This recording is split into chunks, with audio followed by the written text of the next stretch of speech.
my fiancé said. My ex is my maid of honor. No her, no wedding.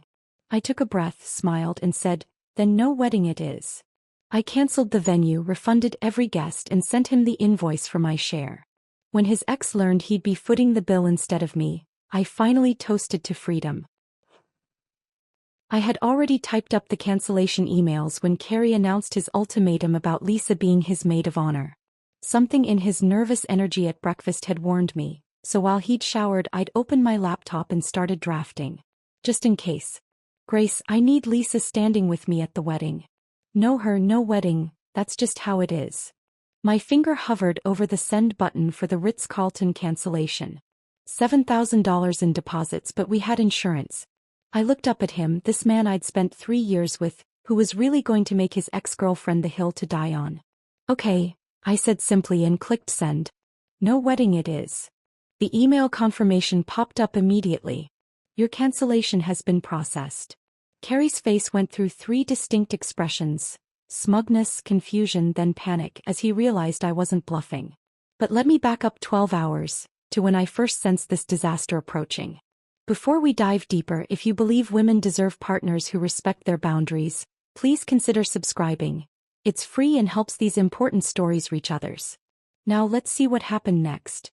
The previous evening I'd been sitting at our kitchen table, wedding binder spread open to the seating chart section, when Carrie's phone had buzzed for the 5th time in an hour. He'd snatched it up quickly, too quickly, angling the screen away from me. Work stuff, he'd muttered, but his ears had turned red. His tell since the day I met him.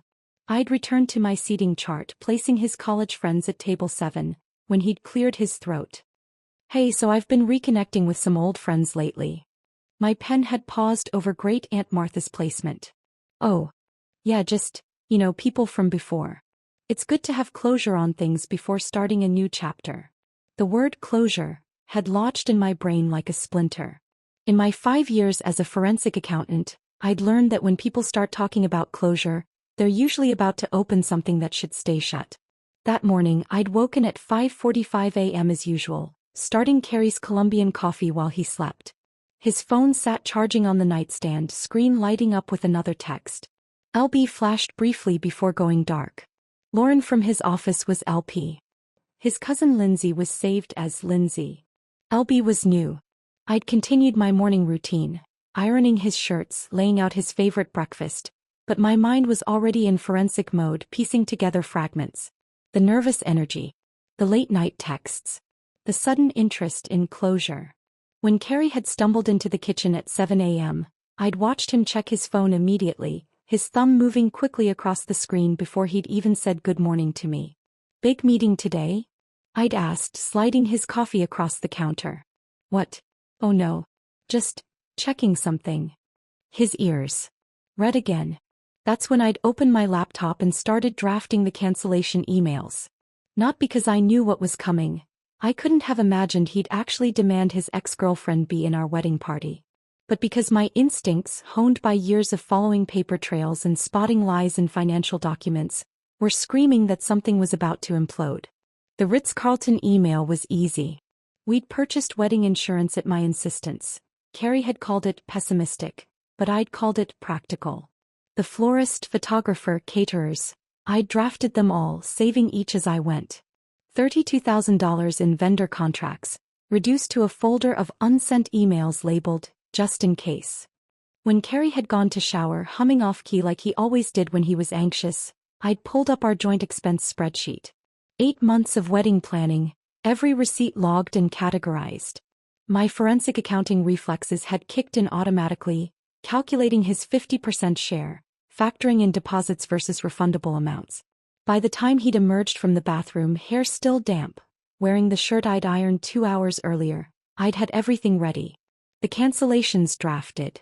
The financial breakdown complete. All waiting for whatever bomb he was about to drop. And then he'd said it. Lisa Brennan.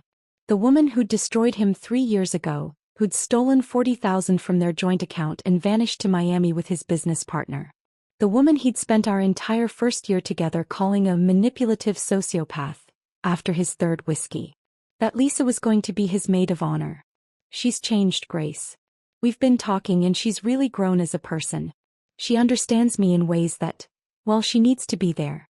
It's important for my healing. Healing. There was that therapy speak he'd picked up from the self-help podcasts he'd started binging last month. Another red flag I'd noted but hadn't fully processed. And if I say no? I'd asked, though I'd already known the answer. Then there's no wedding. I need this, Grace. I need her there. The fascinating thing about ultimatums is that people who issue them never expect you to accept them. They expect negotiation, tears, compromise. They expect you to value the relationship more than your self-respect. They don't expect you to have already drafted the cancellation emails. As that first confirmation had popped up on my screen, I'd pulled up the second email. The photographer. Then the florist. Each click was like cutting a rope that had been slowly strangling me, though I hadn't realized how tight it had gotten until I started cutting. Grace, stop. What are you doing? We can talk about this. But I was already on email number 4, fingers flying across the keyboard, adding personal notes to each vendor about the irreconcilable differences discovered during planning. Professional. Clean. No drama. The catering company. The string quartet. The cake designer who'd spent 3 hours with us debating fondant versus buttercream. You're insane, Carrie had said, his voice climbing higher with each confirmation ding. You can't just cancel our entire wedding over this. I'm not, I'd replied, pulling up the guest list spreadsheet. You did. You said no, Lisa, no wedding. I'm simply executing your decision. The best part was the paper trail. Every email contained the same line. Due to Mr. Mitchell's ultimatum regarding the wedding party, we must unfortunately cancel our event. Documentation. Evidence. The forensic accountant in me was practically purring. By the time I'd hit send on the final vendor email, the vintage car rental for our supposed getaway, Carrie had sunk into the chair across from me, face pale, finally understanding that I wasn't playing chicken with our future. I was ending it with the efficiency of someone who'd been trained to dismantle financial fraud schemes twice as complex as our wedding plans. The vintage car rental company's confirmation email had barely hit my screen when Carrie grabbed his phone and stormed out, slamming our front door hard enough to rattle the wedding photos we'd taken last month. I sat there in the sudden silence, laptop still warm, the reality of what I'd just done settling over me like dust after an explosion. But I wasn't finished. That evening I made pasta. Overcooked it completely, the noodles practically dissolving into mush, because my hands were shaking and I couldn't focus on something as simple as boiling water. Carrie had returned around 6, walking through the door with this practiced expression of patient understanding, like he was dealing with a toddler's tantrum. We need to talk about this rationally, he said, setting his briefcase down with deliberate calm. He'd changed into his power suit, the charcoal one he wore to board meetings when he needed to intimidate someone into submission. I served the pasta onto 2 plates, the sauce pooling around the mushy noodles like evidence of my mental state. There's nothing to discuss. You made your position clear. He sat down across from me, his movements precise and controlled. I recognized this version of him. CO Carrie, the one who'd negotiated million-dollar deals in hostile takeovers. Grace, you're being emotional. This isn't like you. You're right, I said, twirling my fork through the disaster on my plate. The Grace you know would have cried. Would have begged you to reconsider. Would have agreed to anything to keep the wedding on track. His jaw tightened, that little muscle below his ear pulsing. Lisa and I have history, yes, but... History. I set my fork down carefully. She stole $40,000 from you. She ran off with Derek, your business partner. You spent our entire first year together calling her a soul-sucking parasite. That's not history, Carrie. That's trauma. He leaned forward, adopting what I'd privately named his TED Talk pose. Earnest, engaged, selling you something you didn't know you needed. People change, Grace. She's been through therapy. We both have. Having her as my maid of honor would be symbolic. A statement that I've truly moved past it. The laugh that escaped me wasn't pleasant. A statement. Our wedding reduced to your personal therapy session. Either Lisa is my maid of honor or there's no wedding. He delivered it like a closing argument, sitting back with the confidence of someone who'd never had their bluff called in 34 years of life. I studied his face, really looked at him for the first time in months. The entitled tilt of his chin.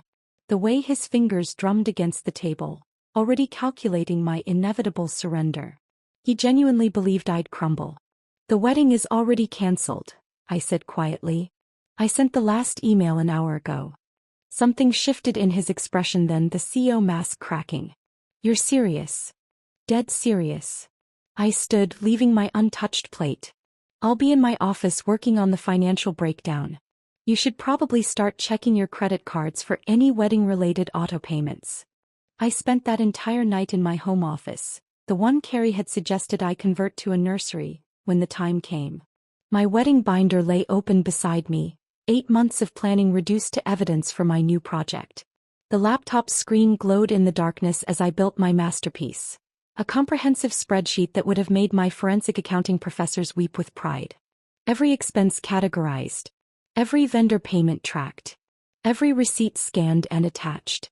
I worked with the focused intensity I'd once applied to unraveling Ponzi schemes, except this time I was documenting the financial dissolution of my own future. At 1:47 a.m., I sent the Ritz-Carlton a formal cancellation email, CCing my lawyer friend Janet for good measure. The florist followed at 2:23 a.m., the photographer at 2:56 a.m. Each email contained the same clinical language. Due to irreconcilable differences discovered during wedding planning, specifically Mr. Mitchell's non-negotiable demand regarding the wedding party composition. By 3 a.m. I'd calculated everything. Total investment, $32,000. Potential refunds with insurance, $24,800. Total loss, $7,200. Split 50-50, Carrie owed me $3,600. But that didn't account for the deposits I'd paid from my personal account before we'd combined finances for wedding planning. Adjusted for that, his share came to exactly $7,200. I color-coded each line item. Created formulas that automatically updated if any vendor modified their refund amount. Added a payment tracking column with drop-down options. Pending, partial, complete, delinquent. The accountant in me was singing.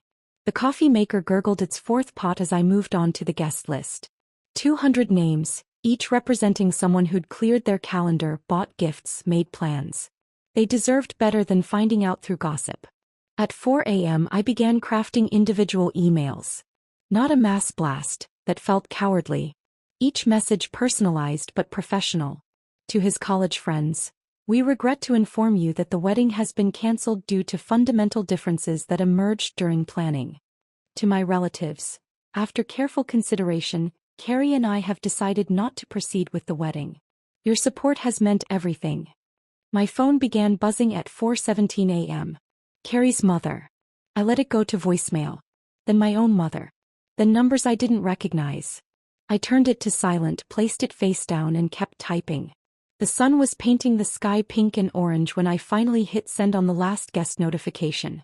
My eyes burned, my back ached, but I felt more alive than I had in months. Every email sent, every spreadsheet cell filled, every document saved in triplicate to the cloud. It was like performing surgery on my own life, cutting away the diseased tissue with mathematical precision. At exactly 7 a.m. the doorbell rang. I knew it would be Carrie before I even looked through the peephole. He stood there in yesterday's clothes, wrinkled and wrong, his usually perfect hair sticking up at odd angles. "You actually did it," he said when I opened the door. Not a question. A statement of disbelief. I handed him the printed invoice I'd prepared. Every line item highlighted in different colors according to payment status. Your share is $7,200. I accept Venmo, wire transfer or certified check. Payment due within 30 days. He stared at the papers, his hands actually trembling. This is insane, Grace.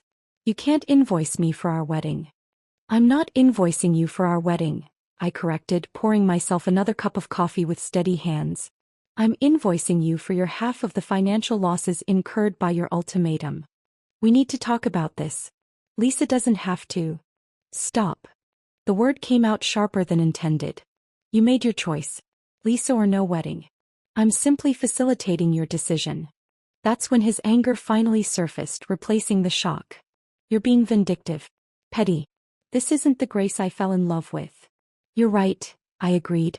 The Grace you fell in love with would have sacrificed her self-respect to keep you happy. That Grace is gone. You'll regret this, he said, voice rising. When you're alone and realize what you threw away. I threw away nothing. My voice remained level, professional. Check or Venmo works fine. From my bedroom I heard movement. Marcus, who'd crashed there after I'd called him at midnight, appeared in the hallway. 6'3" of protective big brother, still in yesterday's jeans and t-shirt, looking like he'd been waiting for an excuse to intervene. Carrie's face went from red to pale. He looked between us, calculations running behind his eyes, then turned and left without another word. I stood there in my doorway, invoice carbon copy still in my hand, watching him drive away in the BMW we'd picked out together. The morning sun was fully up now, birds singing, the world continuing its rotation as if nothing had changed. Everything had changed. Marcus made coffee while I stood at my kitchen window, watching Carrie's BMW disappear around the corner. The morning felt too quiet, too normal for what had just happened. My phone vibrated on the counter. 14 missed calls, 23 texts. I left it all unread. "You should eat something," Marcus said, sliding a plate of toast toward me. "I'm not hungry." "Eat anyway." I took a small bite, the bread like cardboard in my mouth. Marcus leaned against the counter, studying me with that older brother look that meant he was debating whether to push or let me process. My phone buzzed again. This time I glanced at the screen. Janet calling. "It's barely 8 in the morning," I muttered, but something made me answer. "Janet, I can't really talk right." "Grace, shut up and listen." Her voice was hushed, urgent. "I'm at the office.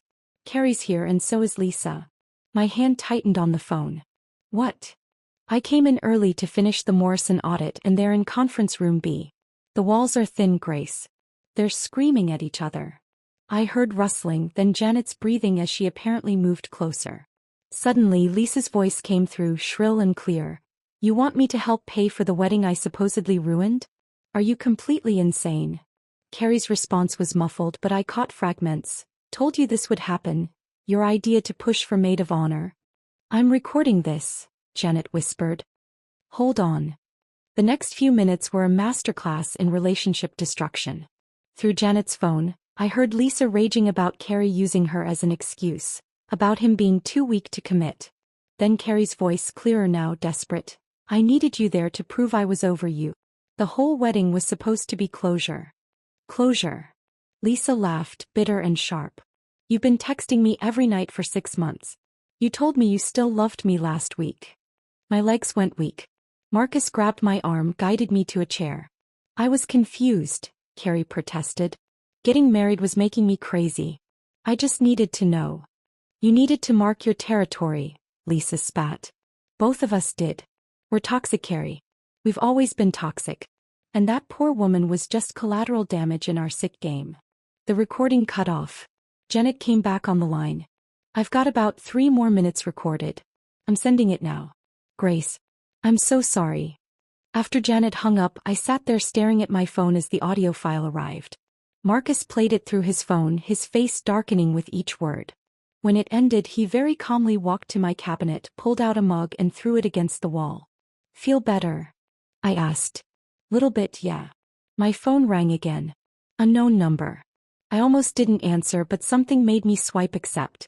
"Is this Grace Winters?" Male voice, unfamiliar, tired. "Who's asking?" "My name's Derek Coleman." I guess I'm Lisa's ex-boyfriend now. "We need to talk." The coffee shop Derek suggested was one of those aggressively neutral places. Beige walls, instrumental jazz, the kind of spot where people had awkward conversations about custody arrangements and severance packages. He was already there when I arrived, hunched over a laptop at a corner table. "You're Grace," he said. It wasn't a question. "You look like your Instagram photos. The ones from before you met him, I mean. You looked happier then." I sat down, unsure what to say to Lisa's boyfriend. Ex-boyfriend. "I found out about them 3 days ago," Derek continued, turning his laptop toward me. "Lisa left her email open. I wasn't snooping, just trying to find a dinner reservation confirmation and..." He gestured at the screen. 6 months of messages. I leaned forward, reading. My stomach turned with each exchange. Carrie telling Lisa about our wedding plans but framing everything around her. "Grace wants roses, but remember how you always loved peonies." Lisa responding with memories of their relationship, moments that supposedly meant nothing now but clearly meant everything. "This one's from 2 months ago," Derek said, clicking to a new message. "Read it." Carrie had written, "Once I'm married and settled, Grace will have to accept you in our lives. It'll be easier then. She won't be able to be jealous or insecure when you're officially just a friend." Lisa's response, "I need to see you marry someone else to finally let go. I need to watch you commit to her so I can stop hoping." "Your wedding," Derek said quietly, "was supposed to be their closure ceremony. You were a prop in their psychological drama." I sat back processing this. How long were you and Lisa together? 2 years. I was going to propose next month. He laughed, bitter. "I actually asked Carrie for advice about rings last week. He recommended the place where he got yours." We sat in silence for a moment, two people discovering they'd been supporting actors in someone else's tragedy. "I'm sending you everything," Derek said, fingers flying across his keyboard. Screenshots, emails, even some photos from her phone that auto-synced to our cloud. They met up at least once a week for the past 6 months. Always in public, nothing technically crossing lines, but emotional affairs don't leave physical evidence, I finished. Exactly. My phone dinged repeatedly as files arrived. Dozens of them. Evidence of a relationship that never really ended, just went underground. "Why are you telling me this?" I asked. Derek closed his laptop, met my eyes directly. "Because when I confronted Lisa, she tried to gaslight me. Said I was imagining things, being jealous, controlling. For about 5 minutes I actually wondered if I was crazy. Then I remembered that's what she did to Carrie when she cheated with his business partner. Pattern behavior." He stood to leave, then paused. "You saved me years of my life by canceling that wedding. Thank you for being stronger than the rest of us." I drove home in a daze, my phone continuously pinging with messages I couldn't bring myself to read yet. When I pulled into my driveway, my mother's car was already there. She stood on my porch with a cardboard box, looking older than I'd noticed before. "Marcus called me," she said simply. "Told me what happened." Inside, she set the box on my kitchen table. "These are your father's things. Some papers, letters, things I've been meaning to give you. Mom, this isn't really the time." "Grace." She took my hands, her eyes filling with tears. "I have to tell you something. 3 months ago I saw Carrie at the Marriott bar downtown. With a blonde woman. They were sitting very close, laughing, and she kept touching his arm." The room tilted. "You saw them? And didn't tell me?" "I wanted to. But you seemed so happy and I thought, I hoped I was wrong. That it was a business meeting or..." She pulled out an envelope from the box, my name written on it in Dad's handwriting. "Your father wrote this when you started dating Carrie. He asked me to give it to you when you needed it. I think you need it now." I took the letter with shaking hands but couldn't open it. "Not yet. There's more," Mom said quietly. "The woman at the bar? She was wearing a necklace.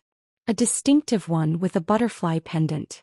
You gave me one just like it for Christmas 2 years ago. Said you'd gotten a matching one for Carrie's assistant as a thank you gift. She'd been wearing the necklace I'd bought her, thinking I was being kind to my fiancé's colleague." My phone rang. Janet again. "Grace, you need to check your email. My boss, Mr. Harrison, wants to meet with you. Today. It's about your job." I stared at my phone, Janet's words echoing. Mr. Harrison wanted to meet with me. Today. My old managing partner who'd warned me about leaving the firm for domestic life, when I'd resigned 8 months ago. "I have to go," I told my mother, already grabbing my keys. "Will you be okay here?" She nodded, still holding Dad's letter. "Go. I'll make dinner." The drive to Harrison, Knox and Associates took 15 minutes but felt like seconds. My mind raced through possibilities. Why would he want to see me now? Janet had mentioned the Morrison audit, but that wasn't my case anymore. I was pulling into the parking garage when my phone rang. Unknown number, but the area code was familiar. Carrie's apartment building. "Miss Winters." A gruff voice, concerned. "This is Tony, security at the Meridian. You're still listed as Mr. Mitchell's emergency contact." My hands tightened on the steering wheel. "Is something wrong?" "There's a situation. A woman, Lisa something, she's in the lobby throwing his belongings everywhere. It's 2 a.m. here in New York." I glanced at my dashboard clock. Tony must be calling from the overnight shift recording. "I've got footage from earlier tonight I thought you should see." "Send it to me," I said, surprising myself with how steady my voice sounded. 20 seconds later, the video file arrived. I sat in my parked car watching Lisa Brennan, supposedly composed PR executive, having a complete breakdown in Carrie's luxury building lobby. She was hurling clothes from a box, screaming loud enough that residents had gathered to watch. "You promised," she shrieked at Carrie, who stood frozen by the elevators. "You said after the wedding, after you were married, we could finally be together properly." The security footage was clear enough to catch Carrie's face draining of color as his neighbors filmed with their phones. "Lisa, please, let's go upstairs." 3 years. She threw what looked like a watch at him. 3 years of waiting for you to choose me. You said Grace was safe, boring, that marrying her would make your parents happy, but we'd have our real life after. I closed the video, unable to watch more. My phone immediately rang again, Tony calling back. "Miss Winters, I'm required to file an incident report. Since you're listed as emergency contact, you'll get a copy. But I wanted you to know. Mr. Mitchell's been bringing her here for months. Always late nights. The other guards and we assumed, well, I'm sorry you're dealing with this." I thanked Tony, ended the call, and walked into my former office building on shaking legs. The familiar marble lobby, the same elevator that still needed maintenance on the 7th floor button. Nothing had changed except me. Mr. Harrison's assistant, Beverly, hugged me the moment I walked in. "We've missed you, honey. Go on in, he's waiting." Harrison's office overlooked downtown, all glass and dark wood and power. He stood when I entered, gestured to the leather chairs. "Grace, you look well considering." "Considering?" Janet filled me in. "The wedding cancellation. The complications." He studied me over his reading glasses. "I also received a call from Derek Coleman. He says you have evidence of intentional infliction of emotional distress." I pulled out my phone, showed him the screenshots Derek had sent, the transcripts from Janet's recording. Harrison reviewed everything with the intensity that made him legendary in courtrooms. "This is deliberate deception," he said finally. "Fraud, essentially. Mr. Mitchell entered into wedding contracts knowing he had no intention of following through in good faith." He leaned back. "I'm assigning Melissa Chin to draft an addendum to your invoice.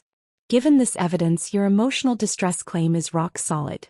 I'd say $9,500 total is conservative." "Mr. Harrison." "Call me Richard. You're not my employee anymore, though we should discuss that too." He smiled, the rare genuine one he saved for moments that mattered. "Your position, senior forensic accountant, it's still open. We've been using contractors waiting to see if you'd come back. But I'm prepared to offer you something better. Senior partner track. Your name on the letterhead within 2 years." My throat tightened. "Why?" "Because someone who can handle this level of personal catastrophe with your precision and professionalism is exactly who I want representing this firm. Also," he added, pulling out a folder, "the Morrison audit Janet's working on? It's connected to one of Lisa Brennan's PR clients. Potential money laundering. We could use your expertise." I left Harrison's office an hour later with a job offer, a legal strategy, and something I hadn't felt in months: professional purpose. But the universe wasn't done with its revelations. My phone buzzed. Text from Janet. "Emergency girls meeting. My place. 6 p.m. No arguments." When I arrived at Janet's apartment that evening, I found my entire friend group assembled. Janet, of course, but also Meredith from book club, Sarah from my old gym, even Denise who'd moved to Seattle but was on video call. "Intervention," Janet announced. "Not the sad kind. We're finally telling you everything kind." They'd prepared a presentation. An actual PowerPoint. "Red flags we saw but didn't say," read the first slide. "He made you quit your job," Meredith started. "Convinced you to stop going to the gym because couples should work out together," added Sarah.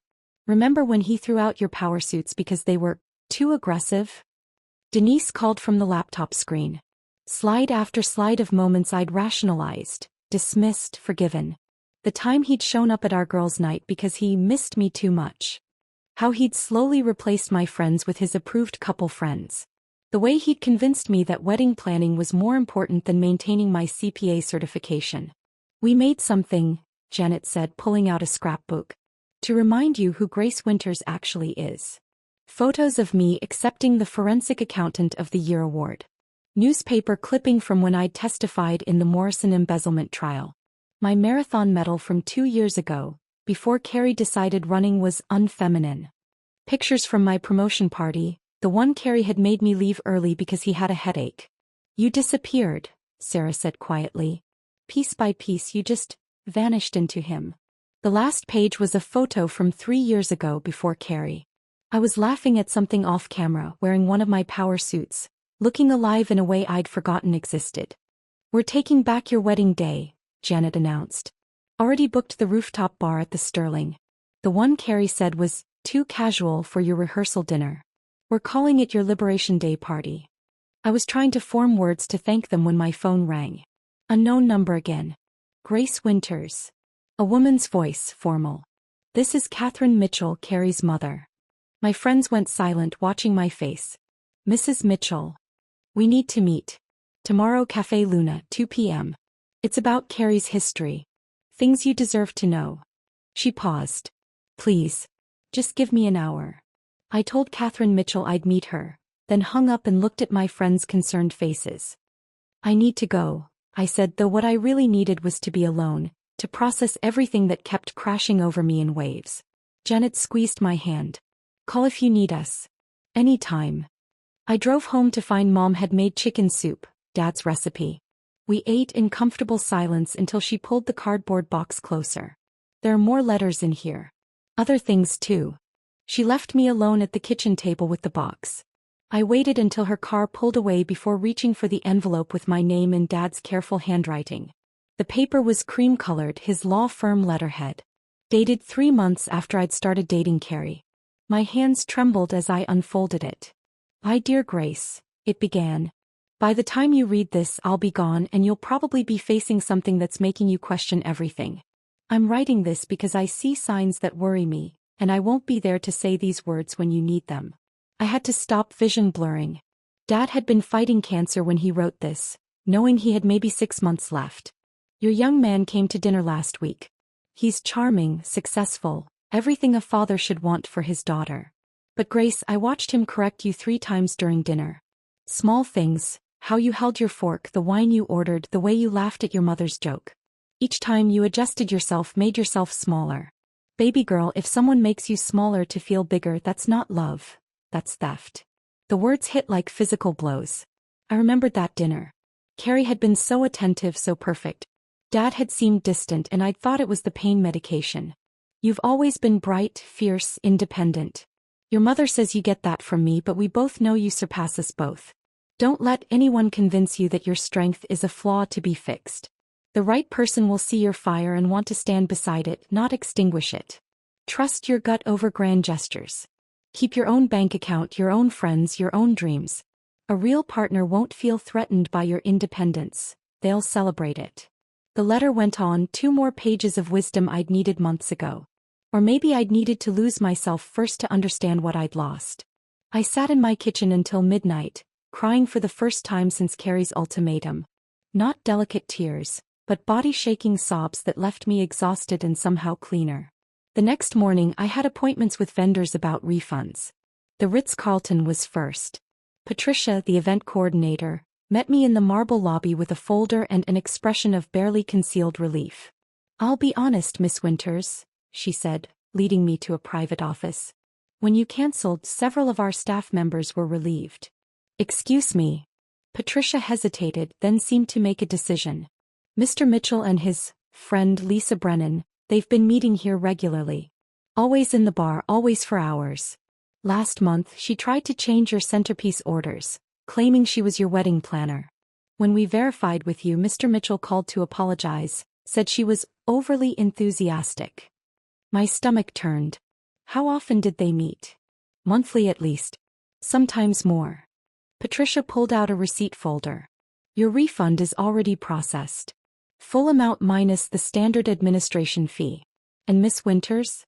Congratulations on dodging that bullet. The photographer, James, was even more direct when I met him at his studio. Your fiancé was condescending during the engagement shoot, he said, pulling up the contact sheets on his computer. Look at your body language in these. I leaned forward, seeing what I'd missed before. In every photo I was slightly turned away from Carrie, shoulders hunched, smile forced. He was always touching me possessively, hand on my lower back, arm around my shoulders, fingers gripping my waist. I've been doing this 20 years, James said. I can spot a controlling relationship through my lens. I actually told my assistant I hoped you'd cancel. The florist, a sweet woman named Rosa, had her own revelation. That woman, Lisa, she called 3 times trying to change your bouquet. Insisted you'd want lilies instead of roses. When I confirmed with you, you seemed confused but agreed.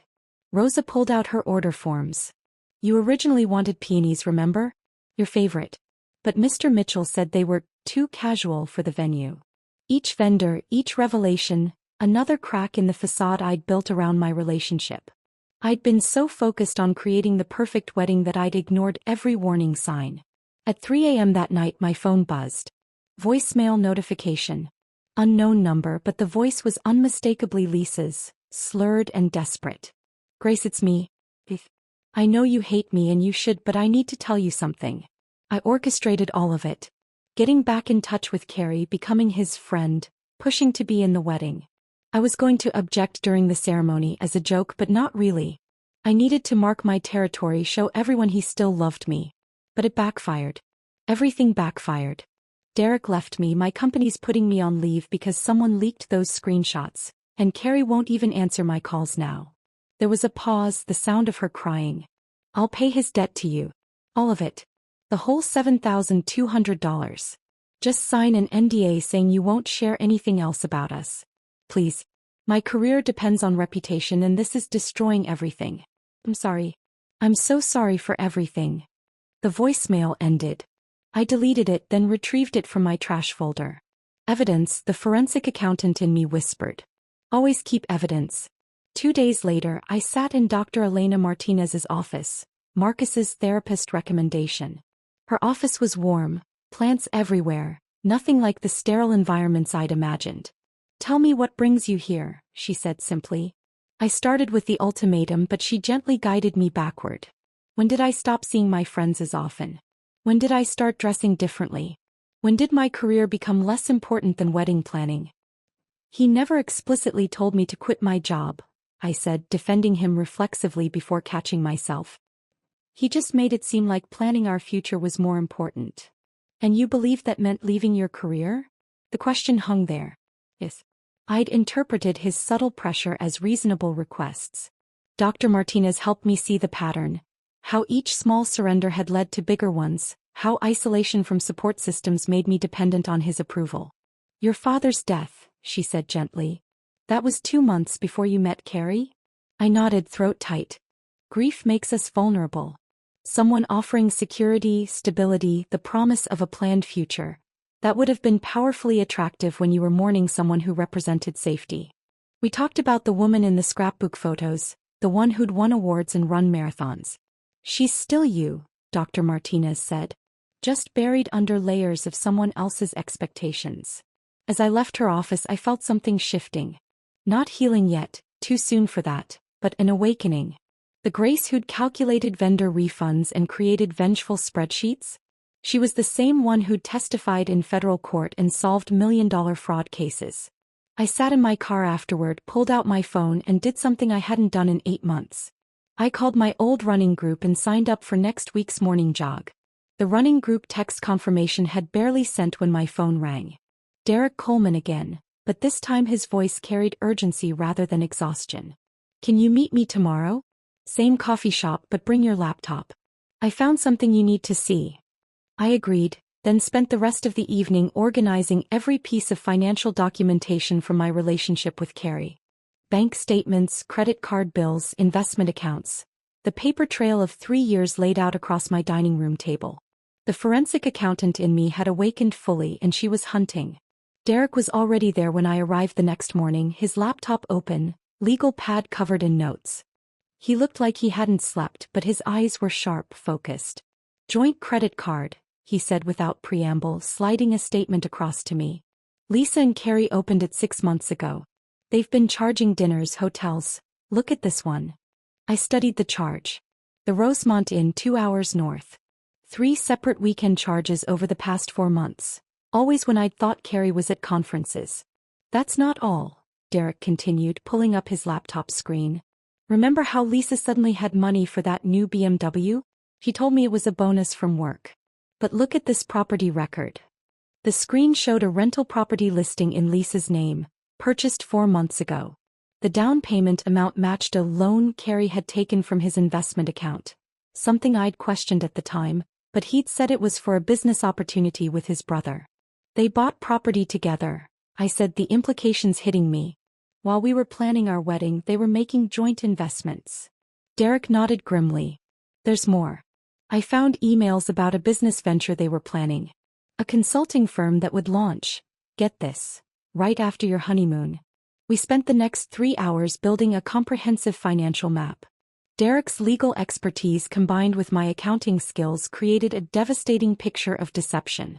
Every business dinner, Carrie had expensed. Every client meeting that ran late. Every weekend conference that required him to be unreachable. We could file charges, Derek said quietly. This is fraud. They used our money to fund their relationship. My phone buzzed. Marcus texting, at the gym. Guess who just walked in? I showed Derek the message. My brother. He and Carrie belonged to the same gym. Tell him to stay calm, Derek advised, but I knew Marcus better than that. He will, I said. Marcus doesn't lose his temper. He does something worse, he tells the truth. 20 minutes later my phone rang. Not Marcus, but someone named Brad who apparently worked out at the same gym. You don't know me, Brad said, but I just watched your brother absolutely demolish some guy named Carrie, and I thought you should know it was beautiful. Was there a fight? No, that's what made it art. Brad was clearly enjoying this. Your brother was doing bench presses when Carrie approached him trying to act casual. Marcus just set down his weights, stood up, and in this completely calm voice that carried through the entire gym, started listing everything this guy did to you. I put Brad on speaker so Derek could hear. He said, real men don't need their ex-girlfriends as emotional support animals. Real men don't isolate their partners from their careers. Real men don't make women smaller to feel bigger. And real men definitely don't give ultimatums about wedding parties while secretly buying property with their ex. Derek's eyes widened at that last part. The whole gym went silent, Brad continued. Like 40 people just stopped working out to listen. Carrie tried to defend himself, but Marcus just kept going. Listed every red flag, every controlling behavior, never raised his voice once. When he finished, he picked up his weights and went back to his workout. Half the gym applauded. Carrie literally ran out. After Brad hung up, Derek and I sat in stunned silence. Then he started laughing. Not happy laughter, but the kind that comes from recognition. Your brother just did what I fantasized about doing to Lisa's father when I found out about the affairs. Pure truth, publicly delivered. We were packing up our evidence when a woman approached our table. Mid-60s, expensive suit, perfectly styled silver hair. I recognized her immediately. Catherine Mitchell, Carrie's mother. Mrs. Mitchell? She sat down uninvited, placing a leather folder on the table. I know we were supposed to meet tomorrow at Café Luna, but this couldn't wait. She looked at Derek. Mr. Coleman, I'm glad you're here too. This concerns you as well. Catherine opened the folder, revealing documents, photos, screenshots. I hired a private investigator 3 months ago. Not to spy on you, Grace, but to investigate Lisa Brennan. Why? I asked. Because this is the 3rd time my son has done this. The pattern is always the same. Successful, independent woman, whirlwind romance, gradual isolation, and then Lisa reappears. Catherine's voice was bitter. His first fiancée, Jennifer, broke things off 2 weeks before their wedding when Lisa showed up at her workplace. The second, Amanda, lasted until Lisa convinced Carrie she was having an affair. He pulled out a document. Lisa Brennan has 2 restraining orders from previous boyfriends. She targets men with money and emotional vulnerabilities. My son, unfortunately, provides both. Derek leaned forward. You're telling us your son is also a victim? Catherine's laugh was sharp. My son is a willing participant who enjoys the drama. But Lisa is a professional. Look at this. She showed us a pattern of behavior spanning 8 years. 3 other men, all wealthy, all left financially damaged after relationships with Lisa. Why are you showing us this? I asked. Because you have the power to destroy them both, and frankly they deserve it. But I'm asking you to consider letting Carrie learn this lesson without complete annihilation. Lisa, however. She pushed the folder toward me. Do whatever you think is just. She left without waiting for a response. That evening, Janet called an emergency planning meeting at her apartment. Operation Liberation Day, she'd named it. The rooftop bar is booked, she announced. The one at the Sterling that Carrie said was too casual. Perfect views, amazing cocktails, and room for 75 people. 75? I asked. Everyone who got a wedding cancellation email is invited to your freedom party instead, Meredith explained. We're calling it an unwedding. A celebration of dodging a bullet. They'd thought of everything. A DJ who specialized in empowerment anthems. A cake decorated with broken chains. Even a photographer to capture what Janet called the beginning of Grace's actual life. There's one more thing, Janet said, grinning. Remember that forensic accounting award you won 3 years ago? The one Carrie made you late to because he had a crisis that turned out to be a parking ticket.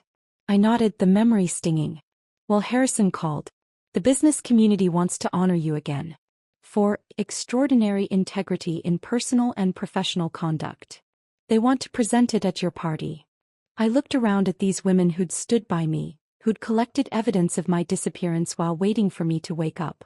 We're taking that day back, Sarah said firmly. What was supposed to be the day you lost yourself becomes the day you reclaimed everything. Derek had been quiet, but now he spoke up. I'll be there if you'll have me. Solidarity in survival, right? As they planned and plotted, I felt something I hadn't experienced in months. Anticipation. Not for revenge exactly, but for recognition. For the moment when everyone would see the truth laid bare. My phone buzzed. A text from an unknown number. This is Robert Mitchell, Carrie's father. What Catherine did today was right. Carrie needs consequences. Stop protecting him from himself. A father who failed. I stared at Robert Mitchell's text for a long moment, then deleted it.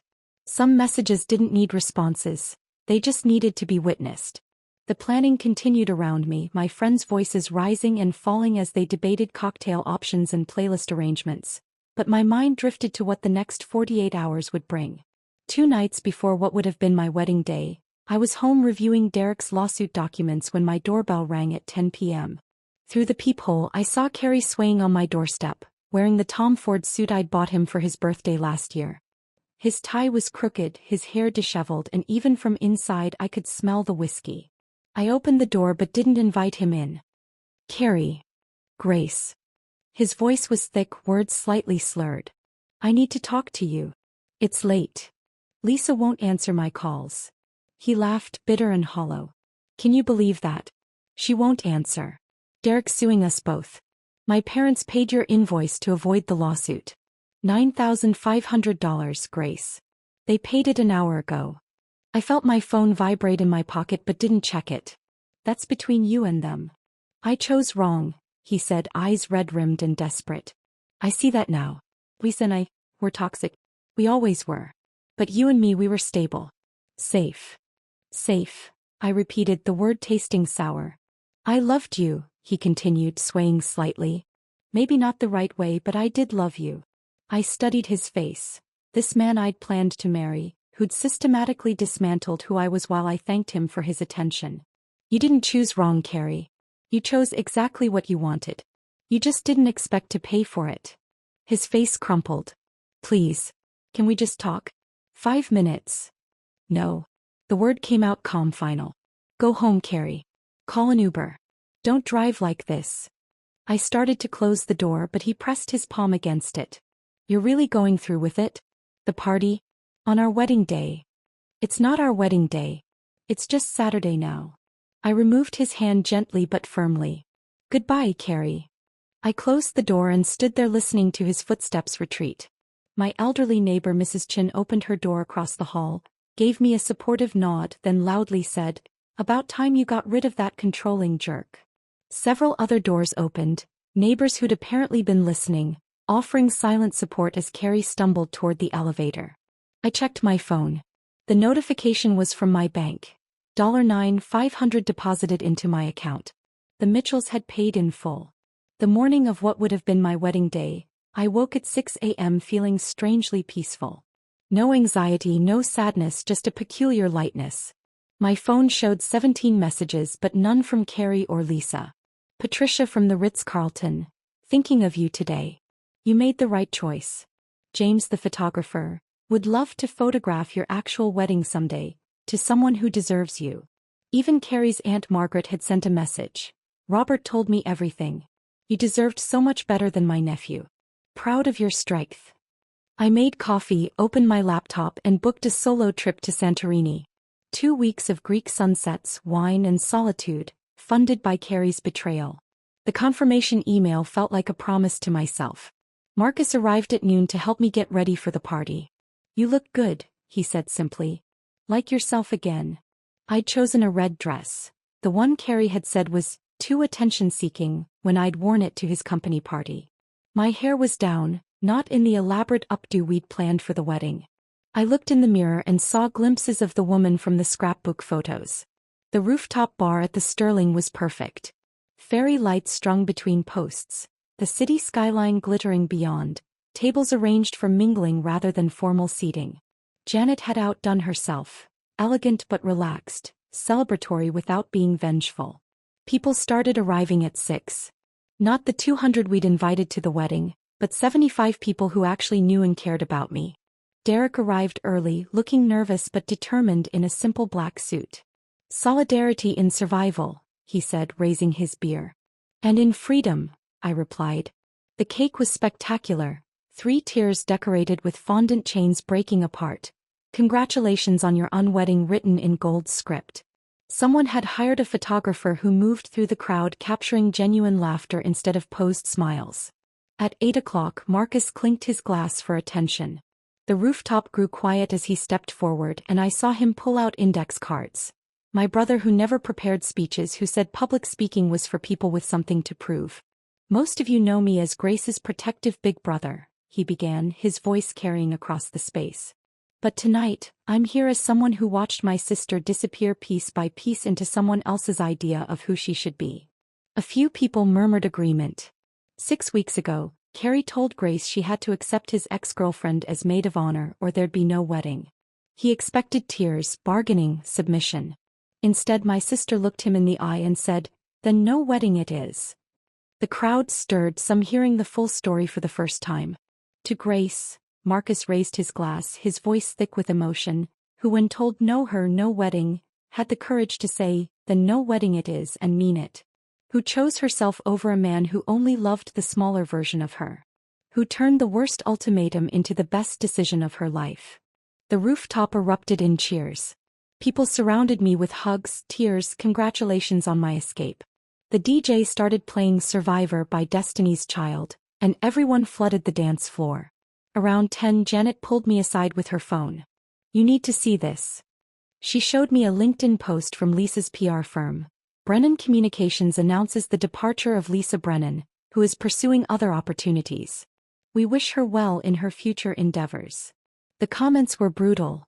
Professionals who'd clearly heard about the scandal discussing reputation management and ethical violations. There's more, Janet scrolled to another post. Carrie's firm. Mitchell Finance announces that Senior Associate Carrie Mitchell has begun a voluntary leave of absence to focus on personal matters. The firm remains committed to maintaining the highest standards of professional conduct. Derek appeared at my shoulder. The lawsuit hit them today. Both firms got copies. Lisa's already lost 3 clients and Carrie's biggest account pulled out after someone sent them the gym video. I looked around the rooftop, at my friends dancing, my brother laughing with colleagues who'd come to support me, the city lights stretching endlessly beyond. Carrie and Lisa had destroyed themselves without my lifting a finger, beyond standing firm in my truth. No revenge needed, I said quietly. Just consequences. The party continued until 2 a.m. As the last guests filtered out, I stood at the railing looking over the city. Janet joined me, slightly tipsy but radiantly happy. "You know what the best part is?" she said. "This morning should have been you putting on a white dress to marry him. Instead, you're standing here free with your career back, your friends around you, and $9,500 in the bank for a Greek vacation." I smiled, feeling the truth of it settle into my bones. The best revenge really is a life well lived. "No," Janet corrected, swaying slightly. The best revenge is refusing to shrink yourself for someone who was never worth the sacrifice. The city sparkled below us, full of infinite possibilities that were finally mine to choose. I helped Janet into her Uber, watched the taillights disappear into the night, then stood alone on the sidewalk outside the Sterling. The city was still awake at 2 a.m., lights twinkling like earthbound constellations, and for the first time in over a year, I felt completely present in my own life. 6 months passed in a blur of rebuilding. I'd returned to Harrison, Knox and Associates the Monday after my unwedding, walking through those familiar doors with my head high. The whispers followed me through the halls at first. Everyone knew the story by now. But within weeks, those whispers turned to respect. The morning everything changed again, Beverly knocked on my office door. "Mr. Harrison wants to see you." "Boardroom. Now." I walked in to find the entire senior partnership assembled, 12 faces that usually meant someone was either being promoted or terminated. Harrison stood at the head of the table, a slight smile playing at his lips. "Grace Winters," he began formally, "in the past 6 months, you've recovered $3.2 million in the Morrison audit, identified fraud patterns that saved our clients another $5 million, and demonstrated what this board unanimously agrees are exceptional crisis management skills during your personal situation." Someone coughed. Everyone knew personal situation meant the wedding implosion that had somehow become legend in our professional circle. "Therefore," Harrison continued, "effective immediately, you're being elevated to senior partner. Congratulations." The room erupted in applause. My name would be on the letterhead. Harrison, Knox, Winters and Associates. The salary increase meant I'd be earning triple what Carrie made, or used to make, since I'd heard through LinkedIn he was still on indefinite leave. "There's one more thing," Harrison added as people filed out. "That pro bono program you proposed, helping women identify financial abuse in relationships? The board approved it. Full funding. You'll head it up." I stood there in the empty boardroom, looking out at the city through floor-to-ceiling windows, and thought about the woman who'd sat at this same table 18 months ago, resigning to plan a wedding. 2 weeks later I was in Santorini, standing on a terrace overlooking the caldera. The sun was setting, painting the sky in shades of pink and gold that photographers spend lifetimes trying to capture. My phone propped against a wine bottle, I video-called Marcus and Mom. "Look at that view," Mom breathed through the screen. "Look at you," Marcus corrected. "You look like yourself again." "No, you look better. You look free." "I've been thinking," I said, watching the sun sink toward the horizon. "About writing a book. About everything that happened, but more than that. About recognizing emotional manipulation disguised as love. About the slow disappearance of self that happens so gradually you don't notice until you're gone." "Do it," Marcus said immediately. "Turn it into something that helps others." "Dad would be proud," Mom added softly. After the call ended, I sat on that terrace until the stars came out, Greek wine warming my chest, and started writing the first chapter on my laptop. Not about Carrie, but about the woman I'd been before him and the journey back to her. 4 months after Santorini, I was at the annual Children's Hospital Charity Gala. The kind of event I'd attended as Carrie's +1 but now attended as a senior partner and donor. I was speaking with a colleague about the pro bono program when someone cleared their throat behind me. Robert Mitchell stood there alone, looking older than I remembered. His hair had gone completely gray, deep lines etched around his eyes. "Grace, I was hoping to see you here." My colleague excused themselves, leaving us in an awkward bubble of silence. "You look well," Robert said finally. "Successful. Happy." "I am." He nodded slowly, then seemed to gather himself. "I wanted you to know, Catherine and I are divorced. Finalized last month. After everything that happened, I finally saw what she'd enabled. What I'd enabled by never standing up to either of them." I waited, sensing there was more. "Carrie's in therapy. Real therapy this time, not the performance he did before. He hit rock bottom when Lisa leaked all their messages to save her own reputation. She got a job in Miami, told everyone he'd manipulated her. He lost everything, job, reputation, you." Robert's voice carried no plea for sympathy, just tired fact. He admitted something to his therapist. The ultimatum about Lisa being maid of honor. It was a test. He wanted to see if you'd choose him over your self-respect. He never expected you to choose yourself. But I did, I said simply. You did. And thank God for that. Robert extended his hand and I shook it. You saved yourself and maybe you saved him too. Sometimes people need to lose everything to learn anything. He walked away, disappearing into the crowd of black ties and evening gowns, and I realized I felt nothing. Not anger, not satisfaction, just peaceful indifference. 2 weeks later, on the exact anniversary of the day I'd canceled my wedding, I drove to Riverside Cemetery with a specific purpose. Dad's headstone stood under an oak tree, simple and dignified, just like him. Hi, Dad, I said, sitting on the grass beside the stone. I brought you something. From my purse, I pulled out 2 items. His letter, now framed and hanging in my office, and my engagement ring. I'd bought it back from the jeweler last week, not from nostalgia but for closure. You were right about everything, I told the stone. About keeping my own bank account, my own friends, my own identity. About recognizing when someone makes you smaller to feel bigger. I placed the ring on top of the headstone, where it caught the afternoon light, diamond fracturing sunbeams into tiny rainbows. I'm not leaving this here because I'm mourning what I lost. I'm leaving it as a monument to what I've gained. I'm senior partner now. My name's on the letterhead. I'm helping other women recognize financial abuse. I'm writing a book. I ran a marathon last month. Beat my personal record from before Carrie. The wind rustled through the oak leaves and I could almost hear Dad's voice. That's my girl. I'm Grace Winters, I said, standing and brushing grass from my skirt. Forensic accountant, senior partner, marathon runner, future author, survivor. And I'm finally fully myself. No one's fiancé, no one's project, no one's smaller version. Just me existing in my full power. I walked away from the cemetery, leaving the ring glinting on the headstone. Let someone find it and wonder at the story. Or let it weather away to nothing. Either way, it no longer had any hold on me. That night, I stood in my apartment, the one I'd almost given up to move in with Carrie, and looked at my reflection in the hallway mirror. The woman staring back wore a red suit, had laugh lines from actual joy, and stood with her shoulders back, taking up all the space she deserved. My phone buzzed with a text from Janet. Drinks tomorrow to celebrate your promotion? The Sterling rooftop. I smiled, typing back, perfect. My treat. I've got senior partner money now. If this story of ultimate revenge served cold had you cheering for Grace, hit that like button right now.